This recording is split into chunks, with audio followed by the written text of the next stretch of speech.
Social media एक ऐसी चीज़ है जो किसी के भी सोचने के तरीके को बदल सकती है। अगर आप भी इंस्टाग्राम, फेसबुक, यूट्यूब इनके प्लेटफॉर्म पर जाओगे तो आप कब घंटा बिता दोगे आपको पता भी नहीं चलेगा। इनकी इंजीनियर्स आपको आपके रिलेटेड कंटेंट दिखा दिखा कर आपको मजबूर कर देंगे इनका प्लेटफॉर्म यूज़ करने के लिए। एक रिपोर्ट के अकॉर्डिंग इंडियंस हर दिन 194 मिनट्स यानी अप्रॉक्सीमेटली 3 घंटों से ज़्यादा टाइम सोशल मीडिया पर स्पेंड करते हैं। पहले लोग किसी न्यूज़ को देखने के लिए टीवी न्यूज़ चैनल्स को देखना प्रेफर करते थे, वहीं पर आज की डेट में बहुत सारे लोग ऐसे हैं जो किसी न्यूज़ को देखने के लिए और अपने आप को अपडेट रखने के लिए सोशल मीडिया के जो इन्फ्लुएंसर्स है उनके कंटेंट को देखना प्रेफर करते हैं। और यही वो वजह है जिसकी वजह से कई सारे सोशल मीडिया के जो इन्फ्लुएंसर्स है वो अपने प्रोपेगेंडा को फैलाने के लिए फ्रीडम ऑफ स्पीच का गलत इस्तेमाल करते हैं। पर इसे ऑडियंस का इंटरेस्ट शिफ्ट होने का क्या रीज़न हो सकता है? इसका रीज़न ही मिस इन्फॉर्मेशन, बायस न्यूज़ और इनका न्यूज़ दिखाने का तरीका। इस सारे पॉइंट्स को हम डिटेल में देखेंगे और साथ ही साथ हम ये भी देखेंगे कि ये जो पॉलिटिशियंस और ये जो बड़े बड़े बिजनेसमैन है ये इन न्यूज़ चैनल्स को कैसे खरीदते हैं और इन न्यूज़ चैनल्स की भी ऐसी कौन सी मजबूरी है कि जिसकी वजह से इनको पॉलिटिशियंस पे डिपेंडेंट होना पड़ता है। ऐसे कई सारे सवालों के जवाब हम इस वीडियो में देखेंगे। India today is back with the most comprehensive coverage from first of all इनका तरीका, अगर आप किसी न्यूज़ को देखने के लिए किसी कंटेंट क्रिएटर की वीडियो देखोगे तो आप उसकी एक वीडियो में पूरी की पूरी न्यूज़ को बहुत अच्छी तरीके से जान लोगे। वहीं पर दूसरी तरफ आप अगर उसी न्यूज़ को किसी टीवी न्यूज़ चैनल पर देखने के लिए जाओगे तो वो टीवी न्यूज़ चैनल उस न्यूज़ को कवर करेगा ही, इसकी कोई गारंटी नहीं। और अगर उसने कवर कर भी लिया तो वो उस न्यूज़ को इतना घुमा घुमा कर दिखाएंगे कि ऑडियंस भी इससे बोर हो जाती है। इंडिया में कितने सारे टॉपिक्स हैं जिनको मीडिया ने कवर करना चाहिए, जैसे कि इंडिया में 83% यूथ अनएम्प्लॉयड है। 2017 से लेकर 2019 तक नेशनल फ्लोर वेज सिर्फ 2 रुपए से बढ़ा है। अब ये नेशनल फ्लोर वेज क्या होता है? ये national floor wage minimum wage के जैसा ही होता है। ये हर स्टेट अपने हिसाब से डिसाइड करती है और ये हर स्टेट में अलग अलग होता है। इसी वजह से 1996 में सेंटर ने नेशनल फ्लोर वेज को इंट्रोड्यूस किया था। इससे कई सारे टॉपिक्स है जिनको मीडिया कवर कर सकती है, लेकिन मीडिया को क्या दिखाना है? एलियंस गाय का दूध पीते हैं, बाघ बाघिन की लव स्टोरी। क्या एलियंस पी जाते हैं गाय का दूध? घर घर खेल रहे तैमूर को आया बीएमसी का नोटिस। क्या गिराया जाएगा अवैध निर्माण? घटनास्थल से अवराम फरार। क्या नाग नागिन का जोड़ा हनीमून में जाता है सॉल्ट बालाजी के ऑफिस? ऑडियंस का ऐसे इंटरेस्ट शिफ्ट होने का दूसरा मेन रीजन है मिस इन्फॉर्मेशन।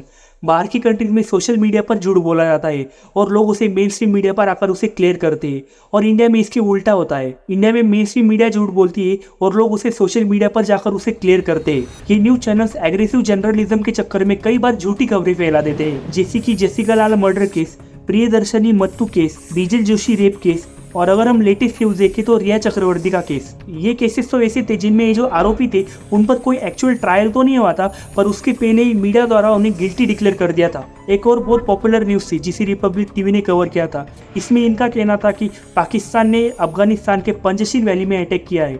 इसमें इन्होंने क्लेम किया था कि anti Taliban resistant front of Afghanistan का जो एक स्पोक पर्सन था ये इसमें मारा गया था। बाद में इसी न्यूज़ को सेम फुटेज के साथ टाइम्स नाउ, नव भारत, जी हिंदुस्तान जैसे कई सारे मीडिया आउटलेट्स ने दिखाया था, और बाद में जब इस न्यूज़ को क्रॉस चेक किया गया तो पता चला कि ये न्यूज़ ही गलत थी। मीडिया को डेमोक्रेसी का 4th पिलर माना जाता है। मीडिया का काम क्या है कि बिना कोई अपना ओपिनियन दिए लोगों को अनबायस्ड न्यूज़ को दिखाना और इम्पोर्टेंट मुद्दों पर गवर्नमेंट से क्वेश्चन करना। ऐसा जर्नलिज्म आज की डेट में बहुत ही रेयर देखने को मिलता है। आपने देखा होगा पहले main stream media political parties को कंट्रोल करती थी, और आज की डेट में ये पॉलिटिकल पार्टीज ही मेन स्ट्रीम मीडिया को कंट्रोल कर रही है। इन सब के पीछे का मेन रीजन है कि इन न्यूज़ चैनल्स को मॉनिटर करने वाला कोई नहीं है, बस एक न्यूज़ ब्रॉडकास्ट एसोसिएशन बना के रखा है जिन्हें न्यूज़ चैनल्स वालों ने ही बनाया है। इसकी हायर अथॉरिटी भी न्यूज़ चैनल्स वाली ही है, यानी बिल्ली को ही दूध पर नजर रखने के लिए बोला गया है। आप अगर इन न्यूज़ चैनल्स को ध्यान से देखोगे तो आपको पता चलेगा कि आपको न्यूज़ नहीं दिखाई जा रही है, आपको ये समझाया जा रहा है कि ये जो बोल रहे यही सही है, बाकी सब गलत। आज की डेट में जर्नलिस्ट कम और इन्फ्लुएंसर ज़्यादा बन गए। इससे हो क्या रहा है कि लोगों को तो लग रहा है कि वो अपने मर्जी से इलेक्शन में वोट कर रहे हैं, पर पर्दे के पीछे कुछ अलग ही गेम हो रहा है। मान लो आपने किसी इन्फॉर्मेशन को सुनकर आपने किसी एक पॉलिटिकल पार्टी को वोट करने का डिसाइड किया, पर अगर वो इन्फॉर्मेशन ही गलत या बायस्ड हो तो इस पर खुद ऑनरेबल सुप्रीम कोर्ट ने कहा था कि इलेक्ट्रॉनिक मीडिया को constitutional values, freedom of media और individual rights and right to piracy के अकॉर्डिंग रीडिफाइन करने की बहुत ज़्यादा ज़रूरत है। आप आज की डेट में कोई भी न्यूज़ चैनल उठा के देख लो, आपको पता चलेगा कि ये हर टाइम कोई ना कोई पॉलिटिकल मोटिवेटेड या किसी न किसी आइडियोलॉजी से इंस्पायर्ड न्यूज़ दिखा रहे होंगे। आप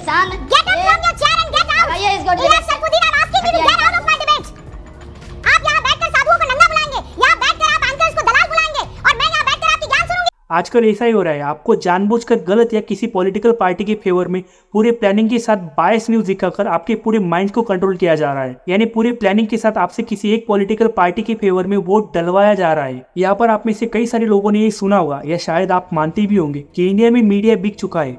और इसके काउंटर में ये भी क्वेश्चन उठता है कि पैसा सिर्फ एक पॉलिटिकल पार्टी के पास तो नहीं है, पैसा तो हर पॉलिटिकल पार्टी के पास है। जैसे रूलिंग गवर्नमेंट मीडिया को खरीद सकती है, वैसे अपोजिशन भी तो मीडिया को खरीद सकती है, राइट। देखो बात कुछ ऐसी कि अगर किसी को पूरे देश के ओपिनियन को कंट्रोल करना है तो उसे मीडिया को कंट्रोल करना होगा, क्योंकि मीडिया अगर चाहे तो किसी भी सरकार के फेवर में या सरकार के अपोज में लोगों को खड़ा करने का दम रखती है। क्योंकि हर बार आप हर न्यूज को क्रॉस वेरीफाई करके नहीं देखते, आप बस मान लेते हो कि जो दिखाया जा रहा है वही सही है। इसीलिए तो मीडिया को डेमोक्रेसी का फोर्थ पिलर भी माना जाता है। ये मीडिया किसी अलादीन के जीनी से कम नहीं होती है, क्योंकि जिसने इसे कंट्रोल कर लिया उसने पूरे देश को कंट्रोल कर लिया। इसलिए जब भी किसी देश में वॉर लाइक सिचुएशन होती है तो सोल्जर से भी पहले मीडिया को तैयार किया जाता है। इसलिए मीडिया को रूलिंग गवर्नमेंट का सबसे बड़ा अपोजिशन भी माना जाता है। इसलिए मैंने आपको पहले ही कहा था कि आपको किसी एक पॉलिटिकल पार्टी की फेवर में न्यूज दिखाकर आपसे इलेक्शन में वोट डलवाया जाता है। अब यहाँ पर एक और क्वेश्चन राइज होता है कि इन मीडिया चैनल्स वालों की ऐसी भी कौन सी मजबूरी होती है कि जिसकी वजह से चाहकर भी आपको सच नहीं दिखा पाते। देखो कोई भी मीडिया कंपनी हो वो अपने न्यूज़ को लोगों तक पहुंचाने के लिए इन 3 मीडियम्स का यूज़ करती है, जो है इनका एक खुद का टीवी न्यूज़ चैनल, इनका एक खुद का एक न्यूज़पेपर और इनका एक खुद का एक न्यूज़ ऐप। अब इन तीनों को चलाने के लिए इनके पास एक खुद की एक रिपोर्टर्स और जर्नलिस्ट की पूरी टीम होती है। इनके पास एक खुद की एक एडिटोरियल टीम भी होती है, जिनका काम होता है कि ये जो रिपोर्टर्स से कलेक्ट की गई हुई इन्फॉर्मेशन होती है इनको इंटरेस्टिंग, फ्लैशी और एंगेजिंग न्यूज़ में कन्वर्ट करना। ये सब होने के बाद ही किसी न्यूज़ को किसी मीडिया प्लेटफॉर्म पर पब्लिश किया जाता है। अब इस पूरे सिस्टम को चलाने के लिए इनको बहुत सारा पैसा लगता है और यही इनकी बहुत बड़ी कमजोरी होती है, क्योंकि सिर्फ किसी टीवी न्यूज़ चैनल को चलाकर या किसी न्यूज़पेपर को चलाकर या किसी न्यूज़ एप्लीकेशन को चलाकर इनका बिजनेस तो नहीं चल सकता। इसलिए इनको एडवर्टाइजिंग पर डिपेंडेंट होना पड़ता है और इनकी इसी मजबूरी का फायदा ये पॉलिटिशियंस और ये बड़े बड़े बिजनेसमैन उठाते हैं। पर कैसे? देखिए कोई भी चैनल हो उसे कितना देखा जा रहा है ये पता चलता है AMA से, यानी एवरेज मिनट ऑडियंस से। यानी जितना ज़्यादा लोग उस चैनल को देखेंगे उस चैनल की रेटिंग उतनी ज़्यादा होगी। इसे TRP यानी टेलीविजन रेटिंग पॉइंट भी कहा जाता है।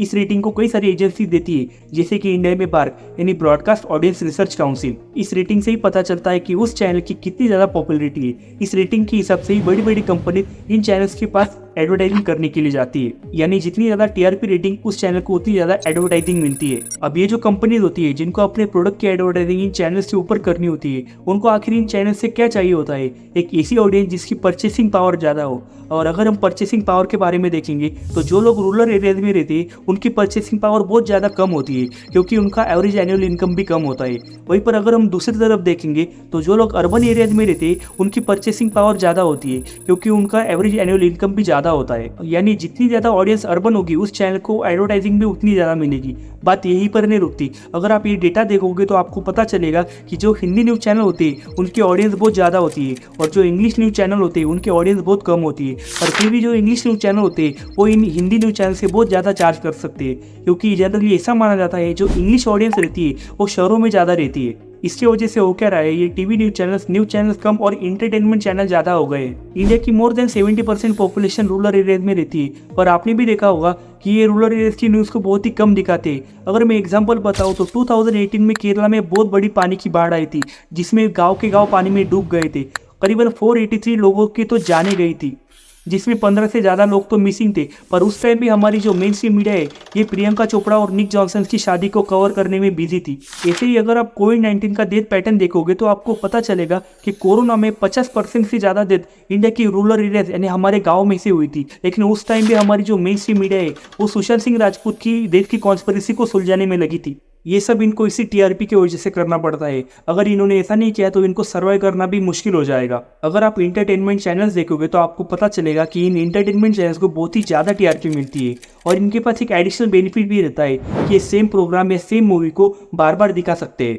वहीं पर दूसरी तरफ इन टीवी न्यूज़ चैनल्स को बहुत ही कम TRP मिलती है और इनको हर टाइम एक नया कंटेंट दिखाना पड़ता है। इसीलिए अब इन्होंने अपने कॉम्पिटिटर से कॉम्पीट करने की जगह खुद ही लोगों को इंटरटेन करना शुरू कर दिया है। पहले इन टीवी न्यूज़ चैनल्स को टैलेंटेड जर्नलिस्ट को ढूंढना पड़ता था और आज की डेट में इनको ऐसे जर्नलिस्ट को हायर करना पड़ता है जिनको जर्नलिज्म आए या ना आए पर उनको ड्रामा बहुत अच्छे तरीके से आता हो। आज स्पेस सूट में मुझे देखकर शायद आप चौंक गए होंगे। मैं भी इस सूट को पहनकर यह अनुमान लगा रहा हूँ कि चांद पर जब इंसान रहेंगे तो कैसे रहेंगे। मैं माफी चाहती हूँ कि मैं एक औरत हूँ और मैं आज अपने आप को रोक नहीं पा रही हूँ। मुझे गुस्सा आता है। अब आप ये न्यूज़ देखो। कल से शुरू होने वाले संसद के अधिवेशन में 57 नए विधेयक रखे जाने की आशा है। और अब ये न्यूज़ देखो। You have to answer me now. Aparna Sen, there is no running away. और अगर मैं आपसे पूछूं कि इनमें से कौन सी न्यूज़ को ज़्यादा व्यूज़ आएंगे, आंसर तो बहुत क्लियर है, राइट। आज की डेट में सेल्सफुल न्यूज़ से ज़्यादा सेंसेशनल न्यूज़ को ज़्यादा इंपॉर्टेंस दी जाती है। ये भी इनको मजबूरी में करना पड़ता है, क्योंकि जो टीवी न्यूज़ चैनल सच्ची, इन्फॉर्मेटिव और लॉजिकल डिबेट दिखाते हैं उनको बहुत ही कम टीआरपी मिलती है, जिसकी वजह से इनको बहुत बड़ा फाइनेंशियल लॉस होता है। इसी की वजह से इनको मजबूरी में मसालेदार न्यूज़ को दिखाना पड़ता है, ताकि इनको थोड़ी बहुत तो एडवर्टाइजमेंट मिलती रहे। इसी मजबूरी का फ़ायदा पॉलिटिकल पार्टीज और गवर्नमेंट उठाती है, क्योंकि देखो इन मीडिया चैनल्स का सबसे बड़ा एडवर्टाइजिंग कस्टमर गवर्नमेंट ही होती है। क्योंकि गवर्नमेंट्स की जो स्कीम्स और प्रोजेक्ट्स होते हैं, जैसे कि टूरिज्म हो गया, रेलवे प्रोजेक्ट्स हो गए, सरकारी योजनाएं हो गई, इनको लोगों तक पहुंचाने के लिए सरकार को एडवर्टाइजमेंट करनी पड़ती है। अब जब भी कोई पॉलिटिकल पार्टी पावर में आती है, तब उसके हाथों में ये पावर रहती है कि ये जो सरकारी एडवर्टाइजमेंट्स होती है ये किसको देनी है। इसके वजह से टीवी न्यूज़ चैनल्स चाहकर भी इनके खिलाफ न्यूज़ नहीं दिखा दे, क्योंकि अगर इन्होंने ऐसा कर लिया तो इनको एडवर्टाइजमेंट बंद हो जाती है। इन सरकारी एडवर्टाइजमेंट्स का इंपॉर्टेंस आप ऐसे समझ सकते हो। एक इंडियन ब्रॉडकास्टिंग फाउंडेशन, ये ग्रुप है जो ब्रॉडकास्टर्स को रिप्रेजेंट करता है। इनका कहना था कि अगर गवर्नमेंट ने एडवर्टाइजमेंट देना बंद कर दिया तो ये पूरा का पूरा सेक्टर शटडाउन हो सकता है। इसी वजह से गवर्नमेंट इन मीडिया चैनल्स को पनिश करने के लिए या रिवॉर्ड देने के लिए इन एडवर्टाइजमेंट्स का यूज़ करती है। इस पर अगर मैं आपको कुछ एग्जांपल बताऊं तो 2019 के इलेक्शन में द हिंदू न्यूज़पेपर ने रैपिड डील में हुई कई सारी इरेगुलरिटीज को लेकर एक पूरी सीरीज चला दी थी। ऐसे ही टाइम्स ऑफ इंडिया ने 2019 की लोकसभा इलेक्शन में पीएम मोदी द्वारा कोड ऑफ कंडक्ट को वॉयलेट करने पर खबरें चला दी थी। और जब बाद में 2019 में गवर्नमेंट जीत कर आई, तब गवर्नमेंट ने the economics time, the times of India ऐसे कई सारी मीडिया चैनल्स की एडवर्टाइजमेंट्स को बंद कर दिया था। ये सिर्फ बीजेपी पावर में थी तभी नहीं हुआ था, पंजाब में अजीत समाचार के साथ कुछ ऐसा ही हुआ था। जब पंजाब में आम आदमी पार्टी ने अपने मैनिफेस्टो में किए गए वादे पूरे नहीं किए, तब उन अधूरे वादों की रिपोर्ट अजीत समाचार के एक्सक्लूसिव रिपोर्टर सतनाम सिंह मानक ने अपने न्यूज़पेपर में छापना शुरू कर दिया था। इसी के रिस्पॉन्स में 2023 के स्टार्टिंग में आम आदमी पार्टी ने अजीत समाचार की सारी एड्स बंद कर दी थी, जो आज तक बंद है। इस तरह गवर्नमेंट अपने फायदे के लिए मीडिया का यूज़ करती है, और अगर मीडिया इन एडवर्टाइजमेंट्स को बंद करके भी कंट्रोल में ना आए तो गवर्नमेंट इनके खिलाफ स्लैश स्ट्रेटजी का यूज़ करती है। स्लैश स्ट्रेटजी यानी strategic lawsuit against public participation. इस स्ट्रेटजी में ये जो मीडिया एजेंसीज और ये जो जर्नलिस्ट होते हैं, जो इन पॉलिटिशियंस और बिजनेसमैन के खिलाफ न्यूज़ दिखाते हैं, इनके ऊपर back to back deformation case करके इनको हैरेस किया जाता है। अब इन पर ये जो भी केस करवाए जाते हैं, ये अलग अलग जगहों से करवाए जाते हैं। मान लो कोई जर्नलिस्ट है, ये पुणे से बिलोंग करता है, तो उसके ऊपर केरल, कर्नाटक, उत्तर प्रदेश, इन जगह से उस पर डिफॉर्मेशन केस करवाए जाते हैं। इससे होता है कि पहले तो ये जो जर्नलिस्ट होते हैं, इनको लॉयर ढूंढने में मुश्किलें आती है, सेकेंडली इनका फाइनेंशियल बर्डन बढ़ जाता है, और थर्ड इनको ट्रैवल करने में भी बहुत मुश्किलें आती है। अब सोचो इन सारी सिचुएशन में ये जो मीडिया एजेंसीज और ये जो जर्नलिस्ट होती है, इनका माइंडसेट क्या होता होगा। इन सारी प्रॉब्लम्स की वजह से ये जो जर्नलिस्ट होते हैं, ये खुद ही इनके खिलाफ न्यूज़ दिखाना बंद कर देते हैं। अब अगर इनके एडवर्टाइजमेंट बंद करके या इनके ऊपर डिफॉर्मेशन केस कर इनको हैरेस कर भी ये मीडिया कंट्रोल में ना आए, तो इन पॉलिटिशियंस और बिजनेसमैन के पास एक लास्ट ऑप्शन बचता है, ये इन मीडिया एजेंसीज को ही खरीद लेते हैं। There's been an alarming rise in raids on media networks in the last decade, increasing pressure on media owners and newsrooms to take a pro-government line. India में 1/3 से ज़्यादा न्यूज चैनल्स को politicians own करते हैं। ये पूरा का पूरा चार्ट है, इससे आपको पता चलेगा कि कौन किस चैनल को ओन करता है। आप वीडियो को पॉज करके इसे जरूर देख लेना। एग्जाम्पल के लिए मैं आपको रिलायंस ने कैसे न्यूज़ 18 नेटवर्क को टेक ओवर किया, इसकी स्टोरी शॉर्ट में आपको बताता हूँ। अब देखो, ये जो CNBC TV 18, CNN IBN, CNN आवाज़, इन सारे चैनल्स को नेटवर्क 18 ओन करता था। नेटवर्क 18 के पास firstpost.com, moneycontrol.com इनकी ओनरशिप भी थी। यही ने आपको फोर्ब्स मैगजीन तो पता ही होगी, इसको छापने की लाइसेंस भी नेटवर्क 18 के पास थे। उस टाइम ये नेटवर्क 18 रिलायंस के खिलाफ कुछ अच्छा नहीं लगता था, तो इसी को कंट्रोल करने के लिए रिलायंस ने जनवरी 2012 में नेटवर्क 18 में 1700 करोड़ की पहली इन्वेस्टमेंट की थी, और उसके 2 साल बाद रिलायंस ने नेटवर्क 18 का पूरा कंट्रोल अपने पास ले लिया। इस पर कई सारे जो जर्नलिस्ट थे, इनका कहना था कि ऐसे बिजनेसमैन ने मीडिया को टेक ओवर करने की वजह से जो फ्री प्रेस है वो खतरे में आ गई है। इसी की वजह से कई सारे जर्नलिस्ट ने तो मीडिया से ही रिजाइन कर दिया था। फॉर एग्जाम्पल, जब NDTV को अदानी ने टेक ओवर किया था, तब इसी फ्री प्रेस के कारण रविश कुमार, जो NDTV के सीनियर जर्नलिस्ट थे, इन्होंने NDTV को ही छोड़ दिया था, और बाद में इन्होंने अपनी बातों को लोगों तक पहुंचाने के लिए खुद का YouTube का चैनल खोला था। उसने कहा, भाई साहब आपका चैनल तो दिख गया है, अब क्या होगा। उसका मुझ पर बहुत गहरा असर पड़ा। मैं बैठ गया, मतलब यहीं इसी कुर्सी पे जहाँ मैं बैठा हुआ हूँ, सब चला गया। हम जानते थे कि आज न कल ये होने वाला है।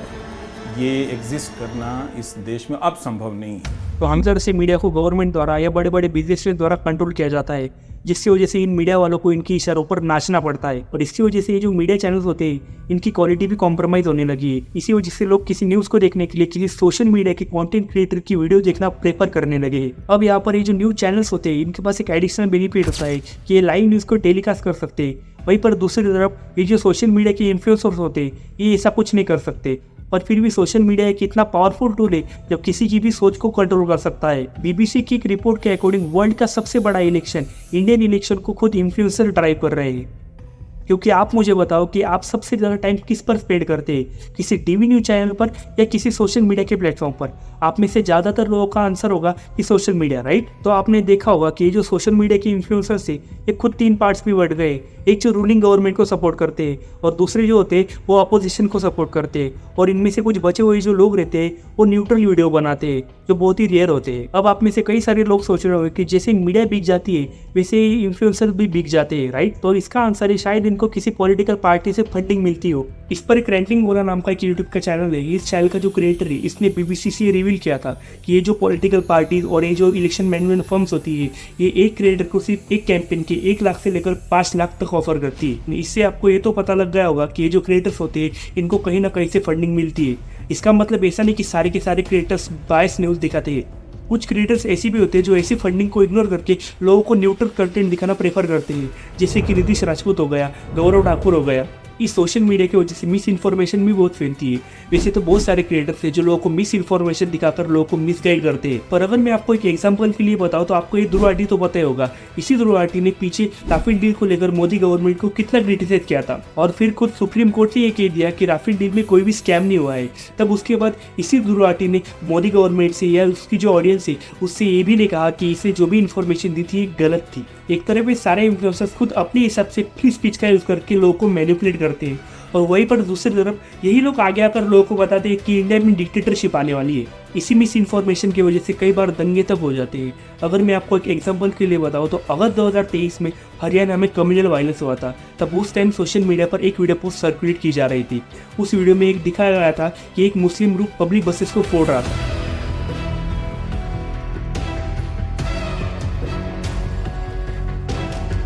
ये वीडियो इसीलिए सर्कुलेट की जा रही थी कि ताकि ये वायलेंस और बढ़े। जब इंडिया टुडे ने इसे इन्वेस्टिगेट किया तब पता चला कि ये वीडियो सूरत में हुई एक पुराने वायलेंस की वीडियो थी। ये तो सिर्फ एक एग्जांपल से, ऐसे कई सारे एग्जांपल से। कुछ केसेस में तो इस मिस इन्फॉर्मेशन की वजह से लोग की जाने तक गई। इसी मिस इन्फॉर्मेशन को रोकने के लिए गवर्नमेंट ने 2023 में एक ब्रॉडकास्टिंग सर्विस रेगुलेशन बिल को प्रपोज किया था, जिसे लोगों द्वारा बहुत अपोज किया जा रहा है। इस पर लोगों का कहना है कि इस बिल की वजह से फ्री स्पीच को खतरा हो सकता है। मुझे तो ऐसा लगता है कि अगर ऐसा कोई बिल नहीं आया तो इसी फ्री स्पीच का बहुत गलत इस्तेमाल होना शुरू हो जाएगा। इस पर आपको क्या लगता है, ये बिल हमारे लिए अच्छा है या बुरा? आपके ओपिनियंस कमेंट सेक्शन में बताइए। आई होप आपको ये वीडियो पसंद आई होगी। Thank you.